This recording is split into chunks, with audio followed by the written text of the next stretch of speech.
नमस्कार साथियों, Kota online classes में आप सभी का स्वागत है। साथियों, हम लोग जो है हिंदी साहित्य का इतिहास हमारा चल रहा था फर्स्ट ग्रेड सेकंड ग्रेड के लिए।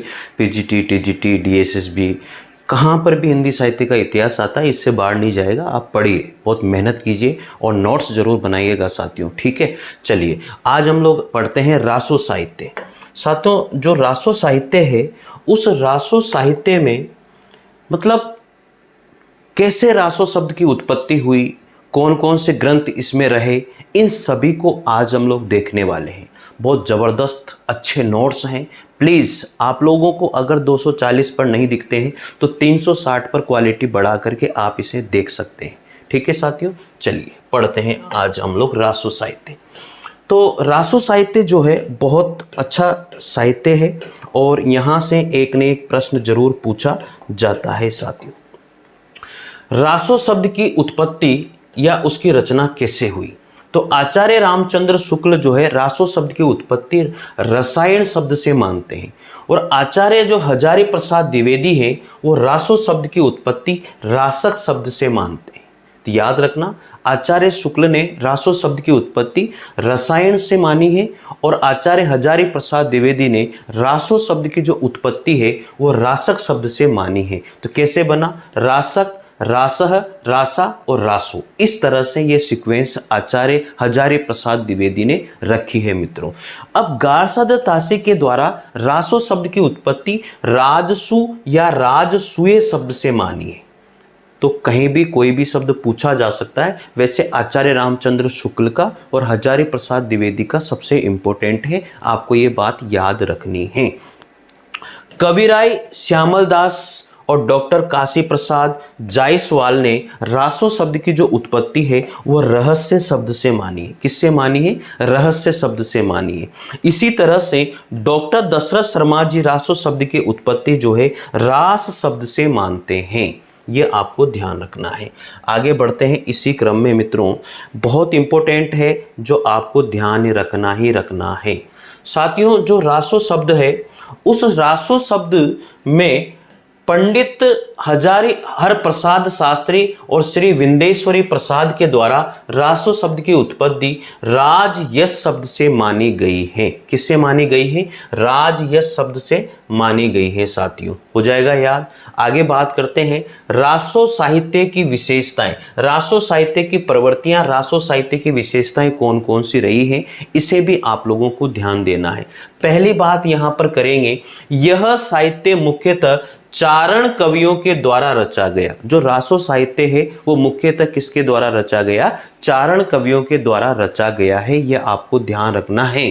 मतलब विशेषताओं में से भी क्वेश्चन बनते हैं साथियों, तो आप कंप्लीट याद रखिए। आगे बात करते हैं, इसमें युद्ध और प्रेम का वर्णन किया गया है। तो फिर युद्ध और प्रेम का वर्णन है तो फिर युद्ध की जहां पर भी वर्णन होगा वीर रस होगा और प्रेम की जहां पर बात होगी तो श्रृंगार रस भी होगा। तो ये चीज आपको याद रखनी है। रासो साहित्य में युद्ध और प्रेम का वर्णन है तो यहां पर जो रस की बात की जाएगी वो श्रृंगार रस और वीर रस की बात जरूर की जाएगी साथियों। इनमें प्रधान रस माना गया है। इन रचनाओं में डिंगल व पिंगल शैली का भी प्रयोग हुआ है। रासो साहित्य की जितनी भी रचनाएं हैं उनमें डिंगल और पिंगल शैली का वर्णन 100% देखने को मिला है।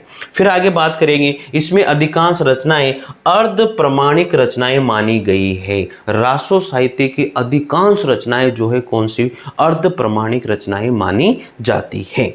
चलिए साथियों, अब सबसे पहले बात करेंगे यहाँ पर कौन कौन सी रचनाएं जो है रासो साहित्य में थी और रासो साहित्य की प्रमुख रचनाएं जो रही हैं उनमें से ये रचनाएं सबसे इंपॉर्टेंट देखने को मिली है।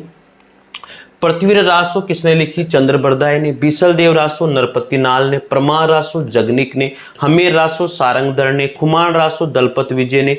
विजयपाल रासो यहाँ पर नल सिंह ने, ठीक है। बुद्धि रासो यहाँ पर जल्लण ने लिखी है साथियों, तो याद हो जाएगी। और इसमें मुंज रासो जो है ये अज्ञात है, आप लोगों को ध्यान रखनी ही रखनी है। पृथ्वीराज रासो चंद्रबरदाय ने। बिसल देव रासो नरपति नाल ने। प्रमाण रासो जगनिक ने। हमीर रासो सारंगधर ने। कुमार रासो दलपत विजय ने, विजयपाल रासो नरसिंह भाट ने और बुद्धि रासो जल्लड़ ने लिखी है। तो साथियों इन रचनाओं के बारे में आपको ध्यान रखना है, बहुत प्यारी रचनाएं हैं, इनमें से कोई न कोई रचना जरूर पूछी जाती है। रचना का नाम दे देगा तो राइटर पूछ लेगा, राइटर दे देगा तो रचना पूछ लेगा, ये पूछा जाता है। अब एक एक रचना के बारे में हम लोग यहाँ पर जानकारी प्राप्त करते हैं, एक एक रचना के बारे में पढ़ते हैं। और सबसे पहले जो रचना आती है वो है हमारी यहाँ पर पृथ्वीराज रासो। सबसे पहली रचना कौन सी है? पृथ्वीराज रासो है। तो पृथ्वीराज रासो वेरी इंपॉर्टेंट रचना है जो चंद्र बरदाई के द्वारा लिखी गई, आपको पूरा ध्यान रखना है। तो इसके जो राइटर है वो है चंद्र बरदाई और इन्हें हम लोग छप्पे का सम्राट भी कहते हैं। इसके बाद में काव्य स्वरूप जो इसका रहा है, जो पृथ्वीराज रासो है उसको किस काव्य स्वरूप में लिखा गया? ये एक प्रबंधात्मक काव्य स्वरूप इसका देखने को मिलता है और एक महाकाव्य स्वरूप में इसको माना जाता है। सबसे इंपॉर्टेंट बात ये लिखी गई है, आचार्य रामचंद्र शुक्ल ने हिंदी साहित्य का सर्वप्रथम महाकाव्य जो है पृथ्वीराज रासो को माना और चंद्र बरदाई को प्रथम महाकवि माना है। जो आचार्य रामचंद्र शुक्ल है उन्होंने पृथ्वीराज रासो को सबसे बड़ा महाकाव्य माना है और चंद्र बरदाई को महाकवि माना है। किसके द्वारा? आचार्य रामचंद्र शुक्ल के द्वारा। साथियों अब रचना का जो प्रकार है ये एक मुक्तक शैली में लिखी गई रचना है। ऐसा मानने वाले कौन है? नरोत्तम स्वामी ने इसे मुक्तक शैली की रचना कहा है। इसमें जो प्रधान रस है वो वीर और श्रृंगार रस की बात हम लोग यहाँ पर इसमें करते हैं। अलंकार जो है अनुप्रास और यमक अलंकार इसमें प्रयुक्त हुआ है। चले आगे बात करेंगे अब इसमें। साथियों छंद जो है इसमें कौन सा प्रयुक्त हुआ है? इसमें जो छंद की बात अगर हम करते हैं तो छप्पे छंद इसमें प्रयुक्त हुआ है। काल विभाजन की अगर बात करें, पृथ्वीराज रासो जो है कितने कालों में, कितने समयों में, कितने सर्गों में बांटा गया है? तो 69 सर्गों में इसको बांटा गया है। साथ कितने सर्गों में? 69 सर्गों में। इसकी जो भाषा रही है वो राजस्थानी ब्रज भाषा का सम्मिलित प्रयोग हुआ है। इसमें राजस्थानी और ब्रज भाषा को सम्मिलित रूप से प्रयुक्त किया गया है। इसकी जो शैली है वो पिंगल शैली है। तो जो पिंगल शैली है उसमें राजस्थानी और ब्रज भाषा का प्रयोग किया जाता है। तो शैली कैसी है? पिंगल शैली है। इसके जो नायक हैं वो पृथ्वीराज चौहान है और नायिका जो है वह संयोगिता है। याद रखना पृथ्वीराज चौहान इसके नायक हैं और नायिका इसमें जो है संयोगिता रही है। साथियों तो ये इंपॉर्टेंट बातें थी जो आपको इसमें ध्यान रखनी है। आगे बात करते हैं इसमें और भी जो इंपॉर्टेंट बातें हैं जिनको भी हम लोग देखते हैं। साथियों यहाँ पर मुख्य बात यह है कि पृथ्वीराज रासो को चंद्र बरदाई पूर्ण नहीं कर पाए थे तो इस ग्रंथ को उनके पुत्र जल्लड़ ने पूरा किया था। बहुत इंपॉर्टेंट बात है, चंद्र बरदाई इसको पूरा नहीं कर पाए तो इसको पूरा करने का काम जो है उनके पुत्र थे जल्लड़, उन्होंने पृथ्वीराज रासो को पूरा किया। फिर है कयमास वध प्रसंग इसी ग्रंथ में मिलता है। कयमास वध जो प्रसंग है वो पृथ्वीराज रासो ग्रंथ में मिलता है और कहा भी गया है पुस्तक जल्लण हत दे चले गज्जन नृप काज। ये लाइन दे दी जाती है और पूछ ली जाती है कि किस ग्रंथ से ली गई है? तो पृथ्वीराज रासो से ली गई है क्योंकि इसको जल्लण ने पूरा किया था जो पृथ्वीराज क्या नाम है चंद्र बरदाई के ये पुत्र थे। आगे बात करेंगे आचार्य हजारी प्रसाद द्विवेदी। जो आचार्य हजारी प्रसाद द्विवेदी ने इस रचना को सुख सुखी संवाद कहा है। आचार्य हजारी प्रसाद द्विवेदी जो है पृथ्वीराज रासो को क्या कहते हैं? सुख सुखी संवाद कहते हैं। साथियों अब पृथ्वीराज रासो के जो प्रामाणिकता के मत हैं वो 3 मत दिए गए हैं, एक अप्रामाणिक, एक अर्ध प्रामाणिक और एक प्रामाणिक। 3 मत हैं, एक तो है प्रामाणिक, अप्रामाणिक और अर्ध प्रामाणिक। 3 मत हैं, एक एक मत में अलग अलग राइटर हैं। किसने क्या रखा है वो आपको थोड़ा सा ध्यान देना पड़ेगा। ठीक है साथियों, तो चलिए ध्यान दीजिए। तो चलिए साथियों सबसे मुख्य जो बात थी वो हम लोगों ने अब जानने की कोशिश करेंगे। हम लोग एक एक बात, सबसे पहले बात आती है यहाँ पर अप्रामाणिक मानने वाले विद्वान कौन कौन रहे हैं। तो अप्रामाणिक मानने वाले विद्वान ये रहे आप लोगों के सामने और आपको ध्यान भी रखने हैं और इनमें से क्वेश्चन आता ही आता है। एक क्वेश्चन 100% आता है, आप ध्यान रखें इस चीज को। ठीक है, तो सबसे पहले बात करेंगे यहाँ पर अप्रामाणिक मानने वाले इतिहासकार। पृथ्वीराज रासो को अप्रमाणिक मानने वाले इतिहासकार कौन कौन हैं? तो सबसे पहले राय बहादुर, पंडित गौरीशंकर हीराचंद ओझा, दूसरे कविराज मुरारीदान एवं श्यामलदान, फिर तीसरे हैं मुंशी देवी प्रसाद, चौथे हैं आचार्य रामचंद्र शुक्ल। इन्होंने तो इस पूरे ग्रंथ को ही जाली कह दिया, आचार्य रामचंद्र शुक्ल ने तो। ठीक है, अप्रमाणिक मानने वाले रचनाकार इतिहासकार के बारे में बात कर रहा हूं मैं आप लोगों से, याद रखना है इस चीज को। तो फिर है आचार्य रामचंद्र शुक्ल। डॉक्टर बुलर ने तो सर्वप्रथम इसको अप्रमाणिक माना था। सबसे पहले अप्रमाणिक मानने वाले पृथ्वीराज रासो को कौन थे? डॉक्टर बुलर थे, याद हो जाएगा। मोतीलाल मेनारिया रहे हैं। इस ग्रंथ को अप्रमाणिक मानने वाले सर्वप्रथम विद्वान डॉक्टर बुलर को माना जाता है। तो साथियों याद रखिएगा, अप्रमाणिक मानने वाले सर्वप्रथम विद्वान कौन थे? डॉक्टर बुलर थे। और आचार्य रामचंद्र शुक्ल ने पृथ्वीराज रासो को एक जाली ग्रंथ कहा था।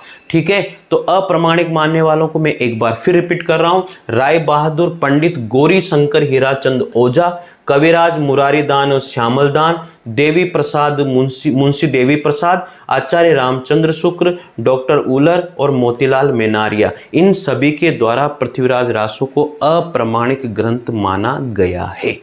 आगे बात करते हैं, अर्ध प्रमाणिक मानने वाले कौन कौन रहे हैं। अर्ध प्रमाणिक मानने वाले पृथ्वीराज रासो को किस किस ने अर्ध प्रमाणिक माना है? ध्यान दीजिएगा आप लोग, ये रहा यहां पर अर्ध प्रमाणिक मानने वाले इतिहासकार कौन कौन हैं। तो अर्ध प्रमाणिक मानने वाले आचार्य हजारी प्रसाद द्विवेदी, सुनीति कुमार चटर्जी, मुनि जिनविजय और अगरचंद नहाटा, इन्होंने अर्ध प्रमाणिक माना है। किसे? पृथ्वीराज रासो को। तो पृथ्वीराज रासो को अर्ध प्रमाणिक मानने वाले कौन कौन है? आचार्य हजारी प्रसाद द्विवेदी, डॉक्टर सुनीति कुमार चटर्जी, मुनि जिनविजय और अगरचंद नाहटा, इन्होंने इसे अर्ध प्रमाणिक माना है। चलिए अब आगे बात करते हैं, यहाँ पर जो प्रमाणिक मानने वाले इतिहासकार हैं वो कौन कौन है। ये रहे आप लोगों के सामने कि जो पृथ्वीराज रासो को जिन्होंने अप्रमाणिक, अर्ध प्रमाणिक और अप्रमाणिक यानी कि प्रमाणिक मानने वाले इतिहासकार कौन कौन हैं। तो प्रमाणिक मानने वाले पृथ्वीराज रासो को प्रमाणिक मानने वाले इतिहासकार कौन कौन हैं। तो सबसे पहले डॉक्टर श्याम सुंदर दास, मोतीलाल विष्णुलाल पांड्या, मिश्र बंधु, colonel toad, Mathura Prasad Dixit, doctor Dasharath Sharma, Ayodhya Singh Upadhyay, Nagendra और जॉर्ज ग्रियर्सन, इन सभी 9 के 9 इतिहासकारों ने जो पृथ्वीराज रासो जो साहित्य है, ग्रंथ है, महाकाव्य है, मुक्तक शैली में लिखा गया है, श्रृंगार प्रधान है, वीर रस प्रधान है, उसको प्रमाणिक माना है। किस किस ने माना है? एक बार फिर सोचिए, डॉक्टर श्याम सुंदर दास ने, मोतीलाल विष्णुलाल पांड्या ने, मिश्र बंधुओं ने, कर्नल टोड ने, मथुरा प्रसाद दीक्षित ने, डॉक्टर दशरथ शर्मा ने, अयोध्या सिंह उपाध्याय ने, नगेंद्र जी ने और जॉर्ज ग्रियर्सन के द्वारा जो है पृथ्वीराज रासो को प्रमाणिक ग्रंथ माना है। याद होना चाहिए, ये मैं फिर बता रहा हूं आप लोगों को, सारी की सारी बातें याद होनी चाहिए। इसके बाद में बात करते हैं साथियों, यहां पर एक है डॉक्टर नगेंद्र ने इस रचना को घटना कोश कह के पुकारा।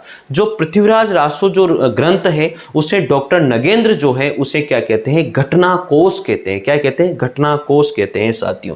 चलिए ये बातें सारी की सारी आपको ध्यान होनी चाहिए। आगे बात करते हैं साथियों, यहां पर हस्तलिखित प्रतियों के 4 रूपांतरण हमें प्राप्त होते हैं। पृथ्वीराज रासो जो है हस्तलिखित प्रतियों के 4 रूपांतरण हमें प्राप्त हुए। सबसे पहले बात की जाएगी वृद्ध रूपांतरण की, जिसमें 69 समय है और 16,306 छंदों में लिखा गया है।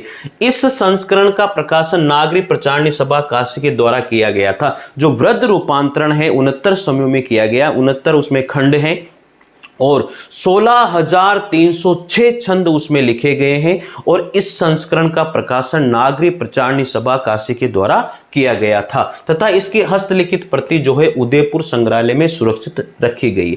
दूसरा आता है मध्य रूपांतरण, जिसमें 7,000 छंद हैं और इसकी जो प्रति है साथियों बीकानेर में रखी गई है। और तीसरा आता है लघु रूपांतरण। लघु रूपांतरण की जो है उसको ज्यादातर लोग सही मानते हैं, ऐसा कहा गया है। ये देखो जो लघु रूपांतरण है साथियों, यहां पर लघु रूपांतरण में 19 समय है और 3500 छंद है। इसकी जो प्रति है ये भी बीकानेर में है। और लघुत्तम जो रूपांतरण है, लघुत्तम सबसे छोटा, उसमें 1300 छंद है। लेकिन डॉक्टर दशरथ शर्मा ने इसी संस्करण को मूल रासो काव्य माना है। जो डॉक्टर दशरथ शर्मा है वो इसी संस्करण को मूल रासो काव्य कह के पुकारते हैं। किसको? लघुत्तम संस्करण, पृथ्वीराज रासो के लघुत्तम संस्करण को मूल रासो काव्य कह के पुकारते हैं। आगे बात करते हैं इसी क्रम में। देखो अब ये लाइन बहुत प्रसिद्ध है इसकी, जो पूछी जाती है, बहुत बार पूछी गई है। एक थाल जन्म एक थाल मरण, ये किसके लिए कहा गया है? पृथ्वीराज रासो और चंद्रबरदाई के लिए इस लाइन का प्रयोग किया गया है। यानी कि एक साथ ही जन्म हुआ दोनों का और एक साथ दोनों की मृत्यु भी हुई थी। तो ये एक थाल जन्म और एक थाल मरण, ये लाइन बहुत ही प्रसिद्ध रही है। कर्नल टॉड ने इस रचना को ऐतिहासिक ग्रंथ कह के पुकारा है। कर्नल जेम्स टॉड जो थे उन्होंने पृथ्वीराज रासो को ऐतिहासिक ग्रंथ कह के पुकारने की बात कही है, जो आपको ध्यान होनी चाहिए। बाबू गुलाब राय ने इस रचना को स्वाभाविक विकासशील महाकाव्य कहा। स्वाभाविक विकासशील महाकाव्य कहने वाले कौन थे? बाबू गुलाब राय हैं। ठीक है। बाबू श्याम सुंदर दास ने, उदय नारायण तिवारी ने इसे विशाल वीर काव्य कहा। बाबू श्याम सुंदर दास और उदय नारायण तिवारी इसे एक विशाल वीर काव्य कह के पुकारते हैं। किसको? पृथ्वीराज रासो को। अब रासो साहित्य में दूसरा सबसे बड़ा काव्य आता है बीसल देव रासो। कौन सा आता है साथियों? बीसल देव रासो आता है। ठीक है। तो बीसल देव रासो को भी आप लोगों को अच्छे से पढ़ लेना है। बीसल देव रासो वेरी इंपॉर्टेंट काव्य है और रासो साहित्य है, जिसको आपको रासो ग्रंथ है। तो बीसल देव रासो नंबर 2 पे आता है। इसके जो लेखक हैं वो नरपति नाल है। इसका रचना काल 1155 ईस्वी में है और इस रचना को मानने के पीछे निम्न उदाहरण प्रस्तुत किए गए हैं। 1272 विक्रम संवत या 1212 विक्रम संवत की बात है। तो ये याद रखना, 1272 मजरी जेठ बदी नौमी बुधवारी किसके लिए कहा गया है? तो बीसल देव रासो के लिए कहा गया है। यहाँ 1200 ब आ रहा है तो बीसल देव रासो के लिए कहा गया है। इस तरह से याद रख लेना। ठीक है। तो ये लाइन तो पूछी जाती है, ये दे दिया जाता है एक दोहा और कहा जाता है कि ये किसके लिए प्रयुक्त हुआ है? तो बीसल देव रासो के लिए ये प्रयुक्त किया गया है। ये आपको ध्यान देना है। ठीक है। इसमें जो रस की बात अगर हम करें तो श्रृंगार रस है, क्योंकि प्रेम काव्य इसमें है और कुल छंद 128 इसमें लिखे गए हैं। इसके काव्य का स्वरूप मुक्तकी है। इसमें भाषा राजस्थानी है और यहां पर सबसे इंपॉर्टेंट बात यह आती है कि बीसल देव रासो में सबसे मुख्य बात जो है वो क्या है? वो ये है साथियों, सबसे मुख्य बात क्या है? वो ये है, देखो सबसे मुख्य बात है राजमती से रूट कर जो है बीसल देव उड़ीसा चले गए थे। राजमती और बीसल देव दोनों इसमें राजमती और बीसल देव, यानी कि बीसल देव की जो पत्नी जो रानी थी उसका नाम राजमती था। तो राजमती से रूट करके जो बीसल देव थे वो कहाँ चले गए थे? उड़ीसा चले गए थे। ये क्वेश्चन भी बहुत बार पूछा गए थे, कहाँ पर गए थे वो? उड़ीसा। इसके जो नायक हैं वो अजमेर के चौहान राजा बीसल देव तरते थे, जिनको विग्रहराज चतुर्थ भी कहा जाता है। और इसकी नायिका राजमती है। इसकी शैली पिंगल शैली है और इसमें 12 मासा का सबसे पहले वर्णन किया गया था। ये केवल एक गए काव्य है जो रचना है और आदिकाल की सर्वश्रेष्ठ कृति मानी जाती है। किसको? बीसल देव रासो को। ठीक है। अब आता है अगला रासो साहित्य, वो है प्रमाण रासो। कौन सा है? रासो साहित्य में कौन सा है? प्रमाण रासो साहित्य। तो प्रमाण रासो साहित्य में लेखक है जगनिक और वीर रस प्रधान है और एक ये भी गए काव्य है, वीर काव्य माना जाता है। साथियों उत्तर प्रदेश और उत्तराखंड में इस काव्य को आलाह खंड के नाम से जानते हैं। साथियों प्रमाण रासो का दूसरा नाम आलाह खंड है। उत्तर प्रदेश और उत्तराखंड में इसको आलाह या फिर आलाह खंड के नाम से जाना जाता है प्रमाण रासो को। तो प्रमाण रासो को किस नाम से जाना जाता है? आलाह खंड के नाम से जाना जाता है। ये आपको याद रखनी है। ठीक है। आगे बात करते हैं। जगनिक कालिंजर के चंदेल वंशी राजा प्रमदी देव का दरबारी भाट कवि था, जिससे महोबे के 2 देश प्रसिद्ध वीरों, एक का नाम था आलाह और दूसरे का नाम था उदल, के वीर चरित्र का विस्तृत वर्णन किया गया है। जो बीसल देव रासो है साथियों, जो आलाह खंड के नाम से जाना जाता है, इसके अंदर 2 वीरों का वर्णन है, एक है आलाह और एक है उदल। इसका वर्णन इसमें किया गया है, यह आपको पता होना चाहिए। यह एक वीर गीतात्मक काव्य माना गया है। क्या? प्रमाण रासो। ठीक है, याद हो जाएगा। चले आगे बढ़ते हैं। इसी क्रम में अब यहाँ पर बात आती है साथियों, जो बीसलदेव जो परमार रासो है उसके बारे में बहुत सारी बातें यहाँ पर आई है कि जो आचार्य हजारी प्रसाद द्विवेदी है उनके अनुसार इसे क्या माना गया है, अर्ध प्रमाणिक माना गया है। जो परमार रासो है उसे आचार्य हजारी प्रसाद द्विवेदी ने अर्ध प्रमाणिक माना है और वर्षा ऋतु पर आधारित ये महाकाव्य है। ठीक है, परमार रासो एक वर्षा ऋतु पर आधारित महाकाव्य है। 12 बरिस ले कुकर जिए और 13 ले जिए सियार, ये लाइन, ये दोहा भी बहुत बार दे दिया जाता है और कहा जाता है ये किस रासो ग्रंथ से लिया गया है या किसके लिए कहा गया है या किसमें कहा गया है। तो याद रखना परमार रासो में ये बात कही गई है। ठीक है, आगे बात करते हैं। जो परमार रासो इसको प्रकाशित सर्वप्रथम जो है चार्ल्स इलियट ने के द्वारा आलाह खंड के नाम से करवाया था। सबसे पहले इसका प्रकाशन चार्ल्स इलियट ने आलाह खंड के नाम से इसका प्रकाशन करवाया और डॉक्टर श्याम सुंदर दास ने नागरिक प्रचारणी सभा काशी के माध्यम से इसे परमार रासो के नाम से प्रकाशन करवाया था।